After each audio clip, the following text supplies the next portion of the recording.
Hey there, friend. It was just a few years ago, I jumped on the sourdough bandwagon with so many others.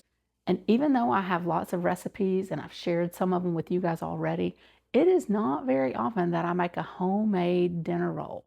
But today I'm making those and I thought I'd share the recipe with you.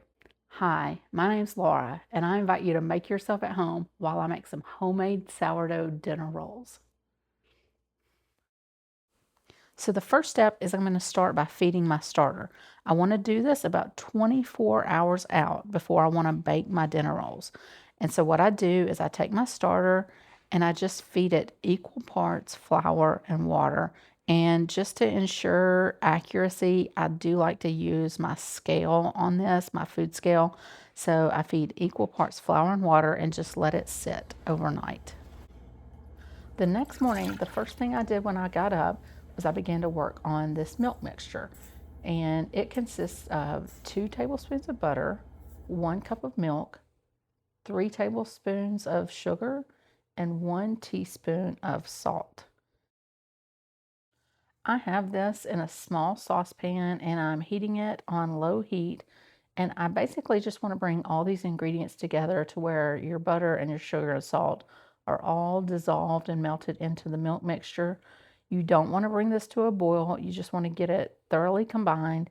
And then once it is heated up and mixed together, just set it aside and allow it to cool down at room temperature. Usually about 30 minutes does the trick. Once this mixture has come together, I like to go ahead and pour it up into the same mixing bowl that I intend to mix the dough in. Once this mixture has had a chance to cool down, it's now time to add my flour and my sourdough starter. So I'm using 375 grams of bread flour and 100 grams of active sourdough starter. Now, for anybody unfamiliar with sourdough starter, for it to be considered active, it needs to have been fed and it needs to double in size. And as it doubles in size, it's going to create lots of air bubbles in the starter. And what this does in your dough is this is going to act like a yeast. This is actually a natural yeast type product. And it's going to create the rise in your dough that you would get from a manufactured yeast.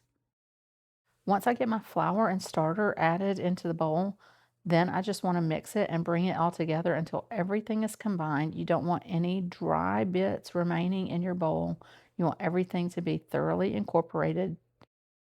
Then it's time for the dough to rest. I like to take a damp towel and cover my bowl and let the dough rest for about an hour before I come back and do anything with it.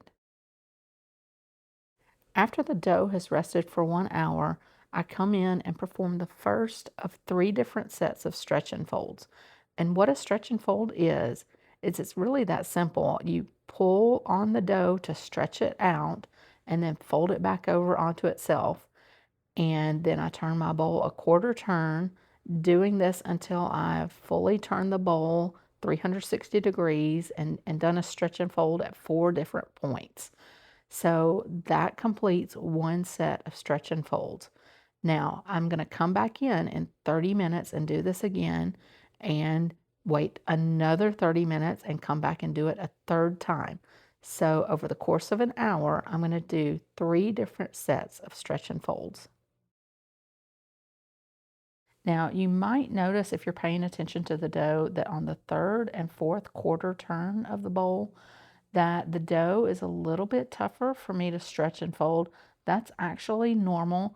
The glutens in the dough have begun to develop, so that's a normal thing. Sometimes I'll actually take my other hand and pull down on the lower end of the dough to actually stretch it out, whereas I normally would just let gravity take its course. But this is normal in the development of a dough. After my last set of stretch and folds, I cover the dough and allow it to rest at room temperature for about 2 hours. And I'm looking for the dough to increase in size by about 50%. Once my dough has risen by about 50%, I then take it and turn it out onto a clean and floured counter surface. I'm now ready to divide it up into portions for the dinner rolls. So I want to divide it into 12 equal portions, and that's why I have my food scale handy. Now I'm going to begin to pinch off a bit of dough and measure each one. I'm looking for 65 grams. If you're going to divide this into 12 equal dinner rolls, you're looking for 65 grams per roll. So you'll notice sometimes I pinch a little extra dough and add onto it, or sometimes I pinch a little off of it and take away, trying to achieve 65 grams per roll. And as I do get 65 grams, I set each one aside and I'll come back in just a minute and then I'm going to shape my dinner rolls. So you see, I have some extra hands here with me in the kitchen. My daughter is always very eager when it comes to anything bread or dough related. I think she loves to get in there and just get her hands on it and squeeze it and play with it. But this is always kind of fun for us. So she helped me pinching off little bits of dough to add here and there, and we got our dinner rolls divided out.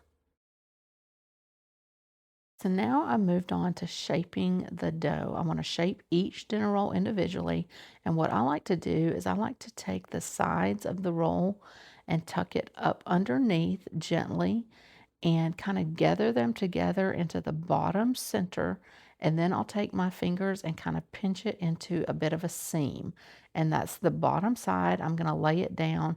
And as you see, I have a pan here that I have already greased and prepared.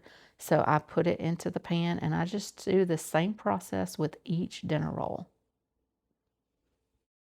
I'll show you one more at normal speed before I speed up the video, but just so you get a feel for it, tucking the sides up underneath and pinching the seam at the bottom center.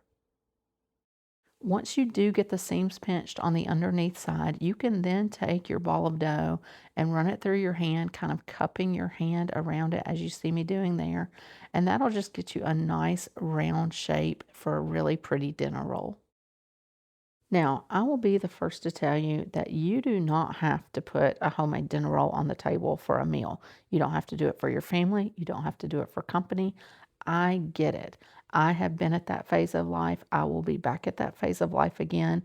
Right now, I'm thoroughly enjoying baking with sourdough, but I get we're all not at that place in life, and circumstances just dictate other things sometimes. And there is no shame in that whatsoever. I am enjoying sourdough right now, and I do love making these rolls on occasion. They are not my strong suit. I really make the sourdough bowl more than I make dinner rolls. But some meals just really call for a dinner roll. And I know Easter is coming up, and we have our traditional meals that we love to share with friends and family at this time of year. And I just thought this was a good time to showcase a classic dinner roll. And this sourdough dinner roll really is delicious. It really rivals a lot of the restaurant rolls that you get out there. But if you are considering making a homemade bread, you're communicating something extra special to those that you serve. You've put a lot of thought and intention into it, and sometimes different steps of a process that you had to go to in planning things out. And most people will recognize that and appreciate the effort and thought that you put behind this. Once I get all of my dinner rolls completely shaped, I then cover my dish back up with my damp towel and I allow them to rise for 3 to 4 hours. Now, I will share one little trick with you. If you're ever afraid that your rolls or some kind of bread is not going to rise in the amount of time that you need it to, I like to cover mine and put it in the laundry room. Typically, I will run a load in the dryer and I will set the pan directly on top of the dryer so that you get the benefit of the heat that's coming off of the dryer. And that really does the trick every time.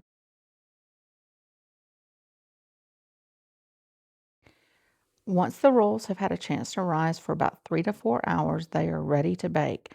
You want to preheat your oven to 375 degrees and then bake your rolls for 25 to 30 minutes or until they're golden brown on top.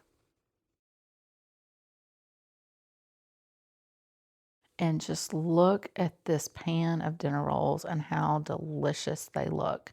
Nice golden brown on top, just like you want them. And I can assure you, they taste every bit as delicious as they look. Now, while they're hot, I'm going to take a stick of butter, as you see here, and I'm going to run it over the top of each roll. I'll link this recipe in the description below, and I really hope if you bake with sourdough that you'll give it a try. It is a winner in our book. Thank you so much for watching. I hope you're having a great day.